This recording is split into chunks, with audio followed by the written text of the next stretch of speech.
The Constitution is colorblind, and neither knows nor tolerates classes among citizens. An unlimited power to tax involves, necessarily, a power to destroy, because there is a limit beyond which no institution and no property can bear taxation. The law does not expect a man to be prepared to defend every act of his life which may be suddenly and without notice alleged against him.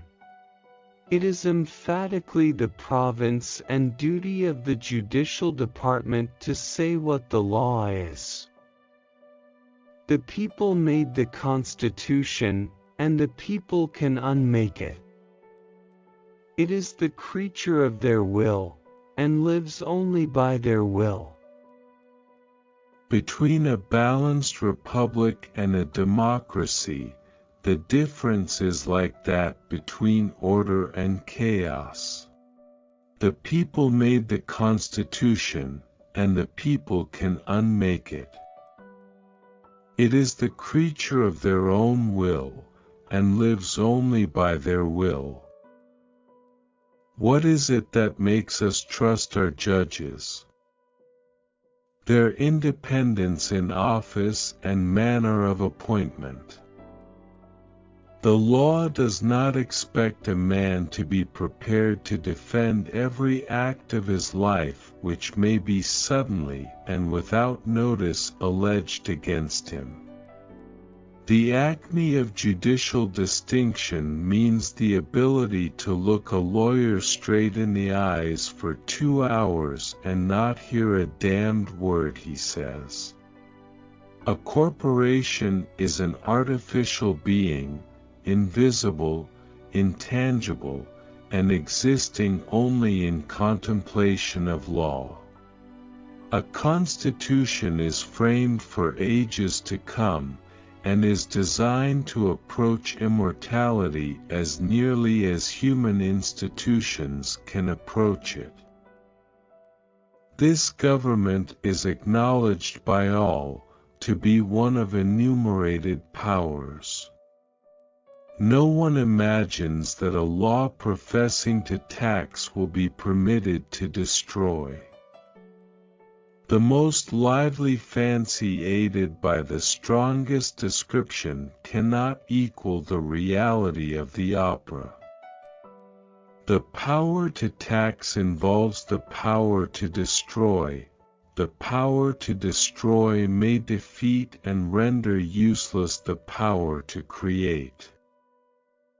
Seldom has a battle, in which greater numbers were not engaged, been so important in its consequences as that of Cowpens. To listen well is as powerful a means of communication and influence as to talk well. Have no power, by taxation or otherwise, to retard, impede, burden, or in any manner control the operations of the constitutional laws enacted by Congress. The law does not expect a man to be prepared to defend every act of his life which may be suddenly and without notice alleged against him. The Constitution is colorblind, and neither knows nor tolerates classes among citizens. A corporation is an artificial being, invisible, intangible, and existing only in contemplation of law. The French Revolution will be found to have had great influence on the strength of parties, and on the subsequent political transactions of the United States. When a law is in its nature a contract, when absolute rights have vested under that contract, a repeal of the law cannot divest those rights. What are the maxims of democracy? a strict observance of justice and public faith, and a steady adherence to virtue.